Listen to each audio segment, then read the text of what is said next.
Hey, what's going on, everyone? I'm excited to share with you one of the most positive people at LinkedIn and one of my teammates, Andre Whiteleather, who is currently an account executive within the LinkedIn Learning division. And yeah, really excited to have you on the podcast. Yeah, thanks for having me, Davidson. I think this is the first podcast I have been in before. Oh, nice. Yeah, I'm sure there'll be many, many more. You're a good I guy. I'm hope. sure a lot of people would love to learn from you. Well, thanks. Yeah, so I think what really is I was reading some of your LinkedIn recommendations from Elisa and Danielle and a lot of the folks from your former team and yeah, it seems like you're very positive and I feel like you've always like have you been positive your whole life? Like why do you think you're let's just say more cheery than the average person? Yeah, definitely something that I hadn't thought a lot about, like my whole life. I always have thought of myself as a positive person, but it's just kind of the way I've always been. But reflecting and like thinking back, it has just always been, and people have noticed that about me, like my teammates on sports teams, like always growing up, into college, my friends always kind of giving me a hard time of being just always the optimist of the friend group. And even going into post college, same thing, just always being very positive. And I think for me it makes life better when you have that positive outlook, just for the Yeah. fact that um, there's so much to be thankful for to Mm. result in like being a positive type person. So definitely have always had that mindset, and maybe I wasn't always thinking about it, but I feel like it's just allowed me to live a better life if I'm always just being positive and looking at the bright side. Because regardless of the situation, even if it's tough, there's usually some silver linings. So even if it's not going the way I'd like, there's a lot of different silver linings to look at. So that's kind of my outlook on positivity and for myself. I'm curious, and this might be like a pretty deep question, but I would like to think of myself as like someone who's positive as well, right? But do you Percent. find that sometimes like it's harder to kind of be with like negative emotions per se? Like I guess for me, leveraging the Lyra resource that we have, I have problems even acknowledging that, but sometimes because I'm hiding it, Mm-hmm. there's like a lack of, sometimes like I'm like, oh, I don't want to deal with it, like I'd rather not look at that. But sometimes it is helpful to kind of like be in those situations as well. Yeah, no, definitely agree. There's obviously times, I think anyone, even no matter how positive a person, you have your days or times where you may feel a little bit more pessimistic or even just kind of drained out from being so positive. I know I've had that Yeah. before where typically you're releasing a lot of energy when you are being positive and giving that out. But that for me gives a lot of energy back, just Mhm. because when you're spreading positivity and working with other people, when they appreciate it, they typically send it back your way. So Yeah. I think that is the kind of like the win-win to it. I think for myself, and like any negativity, definitely not opposed to it. I think there's times to, grieve, or times to, reflect on something that maybe didn't go your way, but life goes on. Like the only constant is change. So just always trying to like do my best to like accept whatever that um, you know thing is that happened, or that change, Mhm. and move on and look ahead. Yeah, that's a great way of putting it. And what's interesting? I feel like there's not a lot of people I know that intentionally are like, I'm gonna be in sales, right? But it just looking at your pedigree and like where you came from, like you were very intentional about like pursuing a career in sales, right? Yeah, So what influenced you to want to know at such an early age? definitely. So I think, in high school, I remember I took Latin. I was trying to prepare for maybe if I ever went into like the medical field or medical school, but I didn't really know like what I wanted to do. And as I got more through school and thought about college, I realized I wasn't really interested in like the medical field. And my mom, my older brother, my older sister, we're all in sales, very successful. Like, it has its days. I saw that as well, but I they all, had a good life, and were really good at what they did. And I loved that. And like, reflecting on myself, I had a lot of those characteristics of being able to work with all different types of people. And like, then when I kind of looked at things I was good at, like even just thinking about high school, like I was on the yearbook staff, and like I was the go-to to sell all of our ad space for the yearbook. And like, I Yeah. realized, like, without even knowing, like I was kind of always like the Uh, sales type person, just because I loved working with all different types of people, having interactions. hmm. So that's where then when I went to college, I was studying business at Ohio University, go Bobcats, and they have a sales program there. And that was, my brother was actually in that as well. And that's kind of where then I kickstarted. Like, I had sales internships, was taking professional sales courses like at my university, and was like, all right, Hmm. this is like pretty cool. It's there's a fun thrill to it. I'd gotten some internships and got a taste of like actual B2B sales, and Yeah. was like, all right, this is pretty awesome. Like, I'm down for this. And then, like, thankfully found LinkedIn through a mentor that's still at LinkedIn, Mhm. and went through the interview process and did, kind of all of the stepping stones to the role I'm in now. And have, yeah, absolutely loved it. And plan to stay in sales, going ahead. That's awesome. That makes a lot of sense now if your family, a lot of your family's in sales, because I think in order to be successful in sales long term, you have to have a positive mindset, or Totally. else, you wouldn't last. Yeah. So that makes a lot of sense. I think growing up with that, you're kind of infused and you see like, okay, like there's a lot of positivity in my life, and having those role models like really helps you like, okay, that makes a lot of sense. Totally. And I think even growing up, like, maybe I didn't think like, oh, this is, what my mom does or what my older siblings do. Like, I knew what they did, but then, like, without even realizing, you're just like kind of going on a similar path. So it wasn't even that intentional, but then it's just like, when you're around, I think, that type of people, or you kind of become the person that you surround yourself with a lot of times. So Yeah. I think that just was like a nice, smooth transition. And it wasn't just like the easy way out. It was actually something that I felt I was excited and passionate about, but also that I would be really good at, hopefully. Yeah, I mean, clearly you're really good at it, right? Like you've always crushed the numbers for as long as we've met. I joined back in July of 19. But yeah, man, like you're always crushing it. After reading like all your LinkedIn recommendations, I was like, man, like everything is so true, like it's interesting, right? Because there's a lot of like intangibles that come along with like beyond the numbers, right? I mean, I think they're related in a way, right?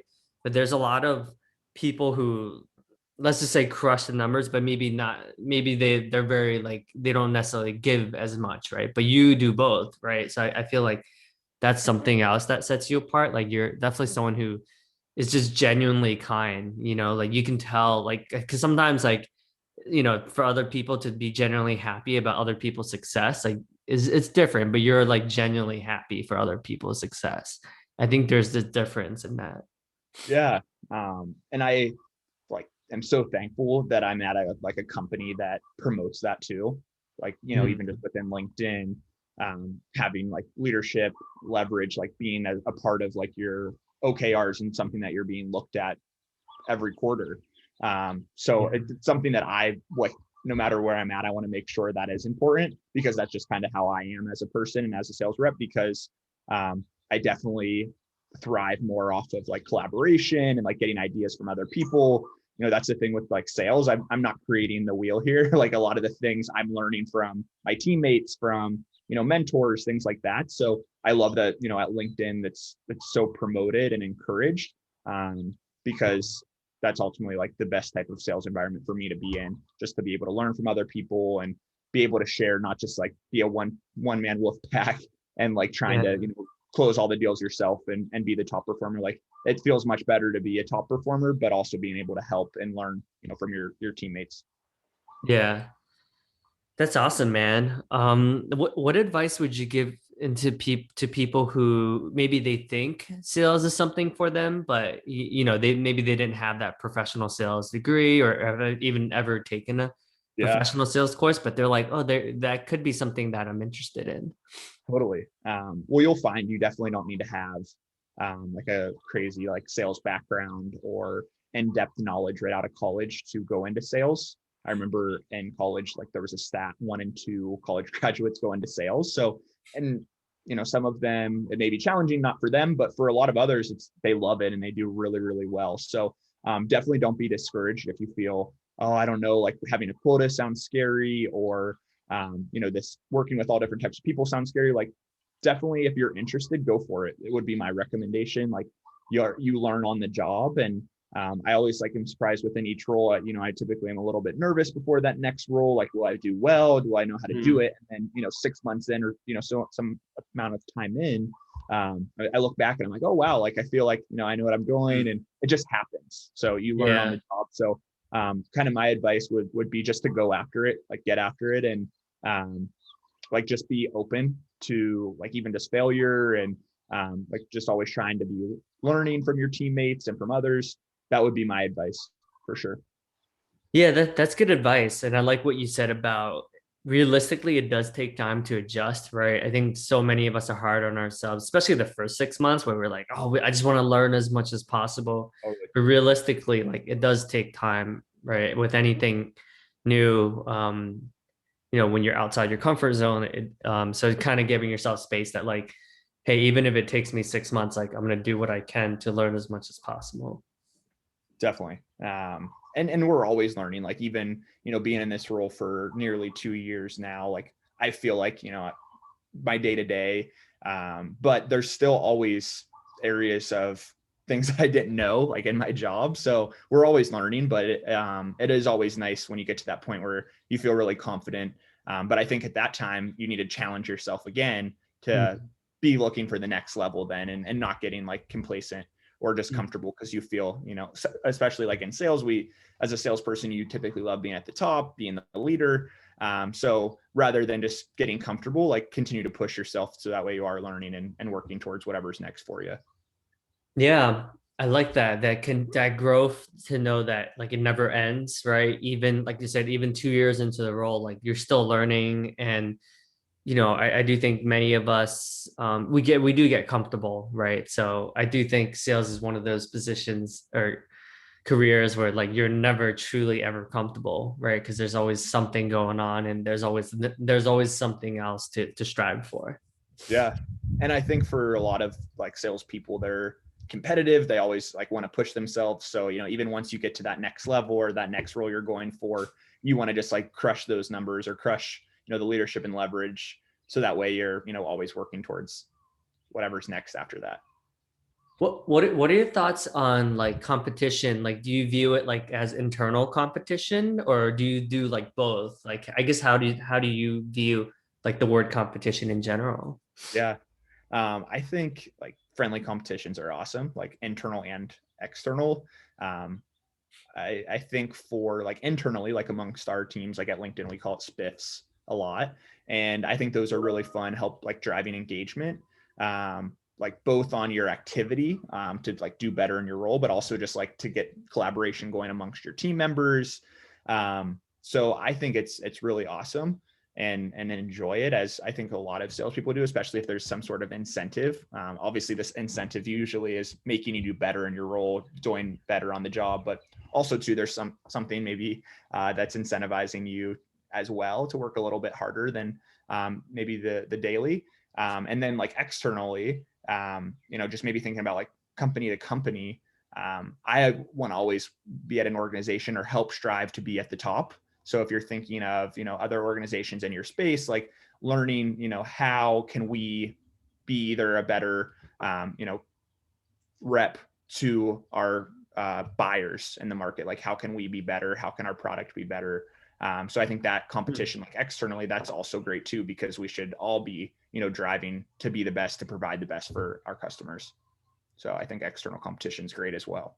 I also meant internal, like in like, is it Andre thinking like, oh, I'm gonna like beat all of my goals? I meant like internal, Oh, like okay. I was like a within little to confused on that yeah, part. So yeah. But actually, I'm glad you said that, because it actually does help me make me understand a little bit how you think about helping your clients and stuff like that too. So Totally. yeah. Yeah, in terms of internally, definitely, I would say I'm probably more competitive just with myself than I am Uh-huh. with my teammates. Like, Mm, especially at LinkedIn, like we're not trying to be like, you know, we want everyone to hit their quota. We want everyone to do well. So internally, I'm always just thinking like, okay, I don't want to just hit my quota. I want to have, 130% for the quarter. So it's like a competition with myself. Can I get there? How can I get there? Um, so yeah, I think in terms of like competition, if thinking of like first my teammates versus myself, definitely a lot harder on myself. uh, But I think that's a good thing because that's something that I can control, right. whereas I can't always control a competition amongst other people. Yeah. No, I love that. I like what you said about like, do you think it's a common trait amongst like all the top performers that like where do you find that balance where like you have high standards but not being too hard on yourself, where like maybe you didn't have like a month where it wasn't like the best month, you Totally. know? Yeah, definitely have had that. And um, I think surrounding myself with like people that are supportive to me, that helps. So if I am being too hard on myself, like having support around me to remind me, like once again, like a lot to be thankful for, like a lot of good things going on, like then just kind of like step back, like it's okay. Like don't be too hard on myself. There's always tomorrow or Yeah. like the next month or what have you. Um, so definitely, I don't try to be too hard on myself. And I find that when I am best performing, it's whenever I am more relaxed and, Mm. still being competitive with myself, but not holding myself to a unattainable level. Huh. That's an If that interesting makes topic. sense. Like, well, like how does one know like what's like a big hairy audacious goal, and you know what I mean? Like where's that balance between like I'm gonna shoot for the stars, and then Yeah. like you said, like but it has to be somewhat realistic. Yep. Like definitely attainable. And I think you go through times like when you start a new role, like there's definitely times where you need to grind harder than others. And Yeah. I definitely do that. So there may be times, but like making sure that's not just like my whole life. Like Mhm. there's more to life than just work. So making Yeah. sure you're taking times for mental health and well-being and going on vacation, you know, uh, Yeah. spending time with family and friends, like that's something that you have to take into account. And also like I kind of was sharing earlier, I think those pieces are important in order for you to do really well. Like if you're always so hard on yourself, you're eventually just going to get burnt out and it's Yeah. not going to pan out very well. Yeah, I know our manager KP always says like, you know, you have such a great positive like mindset, and like you have like a great resilience. What's like your information diet look like? Like, do you just like not watch the news because like sometimes that's negative, or like do you read a lot of self-development books? Like, what? I'm sure it's more than just one thing, but would love to see how, because clearly whatever you're doing is working. Yeah. I think in terms of like the positivity piece is just like working with as many people as possible, or just like being like always being really open, like understanding people's stories, like where they're at in their lives. I think that's just like motivational just to understand like everyone comes from such different backgrounds and has different stories, and we all have different things to be thankful for. So just creating a lot of different connections, that's one way I just stay very positive. And then having that surrounding has been very helpful. In terms of like material I take in, definitely watch the news. I try not, I know like at the beginning of the pandemic, we would have the news on like for a long period of times and we'd start just watching the same thing over and over again. And we were like, all right, we got to turn the news off. So try not to do that. Would say I'm more of like a reader of the New York Times or just like morning. I subscribe to a few different like reading material like that I get every morning that I read like when I am up, and like spend probably the first like 20 or so minutes just like reading more about what's going on in the world. And Mm. um, I would say that's kind of my like experience. And I think you have to kind of put a limit of in terms of just like news, just because like you Mm. said, there can be like a lot of negativity, but there are a lot of positive stories out there too. So it's just about like looking at the right, what you want to look at. But obviously I wouldn't encourage anyone just to look at things you want to look at, because you need to be realistic with, what's going on out there, but having kind of that balance of all measures is important. Yeah, and I mean, it's a pretty beautiful background. Looks like you're in Hawaii right now, right? Yeah. So I've been here for going on 3 months. So I had to It's think been about it three flying months by. already. Yeah, right. It's flown by. So Crazy. got here at the beginning of December. We planning to come just for a month, but with San Francisco being shut down and Maui being this beautiful, we've continuously pushed out our trip. So Huh. we'll see when we come back. But we're planning on coming back at the end of this month, end of February. So Okay. it has been a really nice breath of fresh air, though, just being on the island and warm weather and fresh air. Yeah. That's awesome, man. Yeah, I mean, dude, you're living the dream, like crushing it at work, like, you're working out of a place where people dream of vacationing. Like it's a pretty awesome life. Do you have any like recommendations for people that maybe like typically they are positive, but maybe they're in the pandemic, they're feeling a little bit down or they're not feeling their usual selves? Definitely. I think like positivity, like I was sharing a little earlier, it's if you're positive, you're going to be releasing that positive energy and ultimately it comes back to you from the people that are around you. But Hmm. I do think that there are times where, something tough may happen. You may lose a family member or your job or, something that seems really serious, that is really serious. And I think it's okay to like step back, reflect, to like take your time. Like you don't always have to be, that chipper, happy go lucky person. Like things happen. Um, Yeah. but I think just for, this challenging time that a lot of people are going through this past year, like trying to just remind yourself of the positives or a lot of things to be thankful for, just to help you get Mhm. yourself back on your feet and try to find those moments to bring some more drive back to yourself to be able to, continue running. I'm curious, like when you think like your gratitude exercise, are you writing it down? Or are you saying it in your head? Like, or I guess I'm curious as to um, Yeah, yeah, like what that process looks like. totally. I have quite a few friends and people that I'm connected to that have talked about like journaling and things like that. And I have done it, but to be honest, I don't do it every day. But I think that's like a really good goal. Like anyone that does do it regularly or like kind of religiously for a long period of time, like they have found it to be really, really helpful. For myself, it's more of just like thinking in my head, Oh, like typically like in the evenings. Um, oh, okay. but I haven't. I have written down before, but I would be lying if I said I do that daily because I definitely don't. But Mm, um, I think it's a really good practice. I mean, if you yeah. chat with people that do it, they um, find a lot of benefits to it. And even the times I have done it, I've always really enjoyed like that exercise. Yeah. No, I mean, yeah, I mean, I don't think there's like a right or wrong, but it is interesting that you said you do it at night because Yeah. some people do it in the mornings. So is it for you? It's like, all right, what do I appreciate about today? Like what went well today? And then you kind of give yourself like a pat on the back. Yeah. Yeah, I think either works, but for me, I like it in the evening, just like reflecting on the days past, and then also just prepping for the day ahead.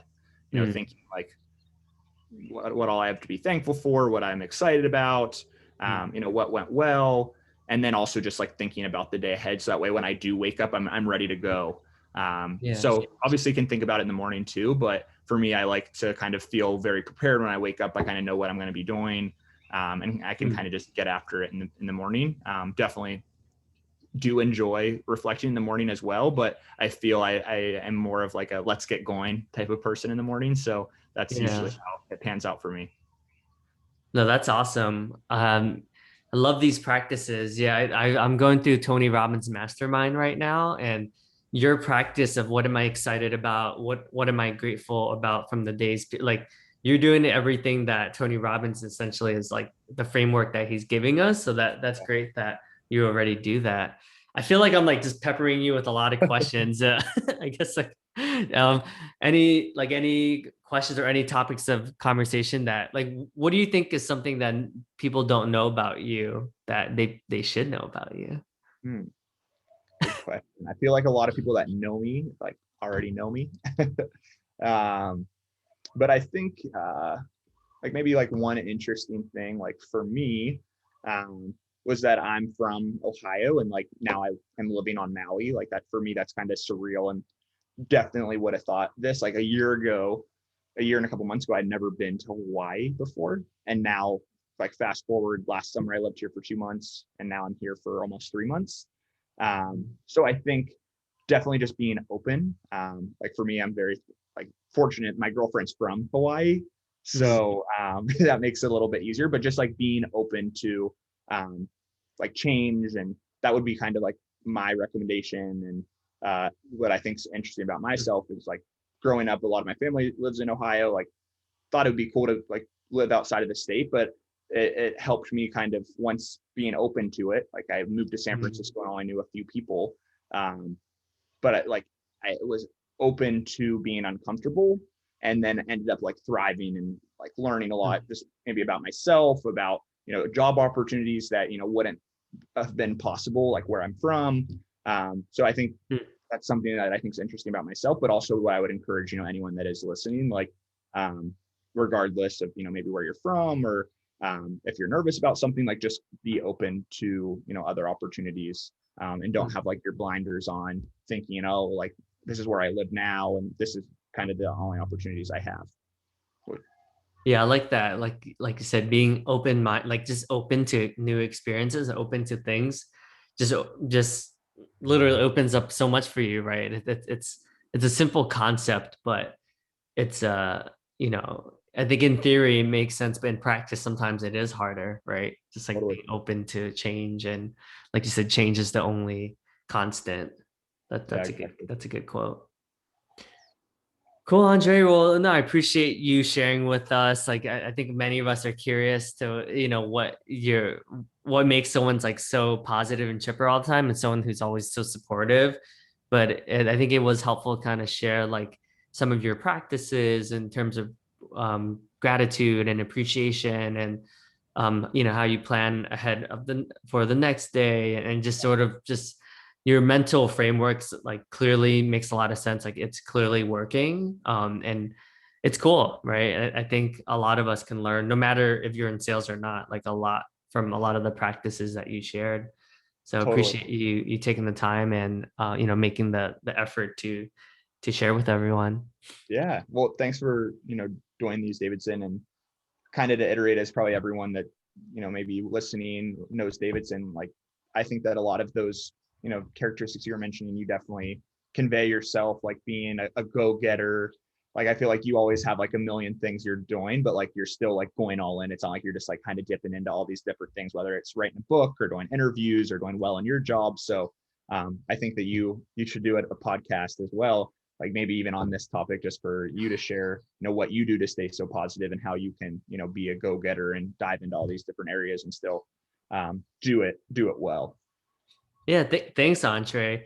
Yeah, I do think a lot of the like your practice of gratitude is something that really resonates with me. I do think I try to like in the morning I try to think like, okay, like what am I like happy about? Like what happened this week that I'm grateful for, whether it's like, KP's compassion as a manager, or oh, I have like such positive teammates that, ping me, say like, oh, congrats on the book and stuff like that. Like it's just cool. So I do think we do share like a lot of the same practices when it comes to mentality, like specific around, just trying to, like you said, I like what you said about when you surround yourself with positive people and you're always giving that, like, you're always like, oh, thank you for your help, or you're always complimenting others, like people, that energy amplifies, and you feed off of each other, which just makes you like really pumped. Yeah, That definitely resonated with me. totally. Cool, Andre. Well, thank you so much for your time, and yeah, looking forward to have many more of these chats. Thanks, Davidson. Appreciate it. Cheers. Cheers.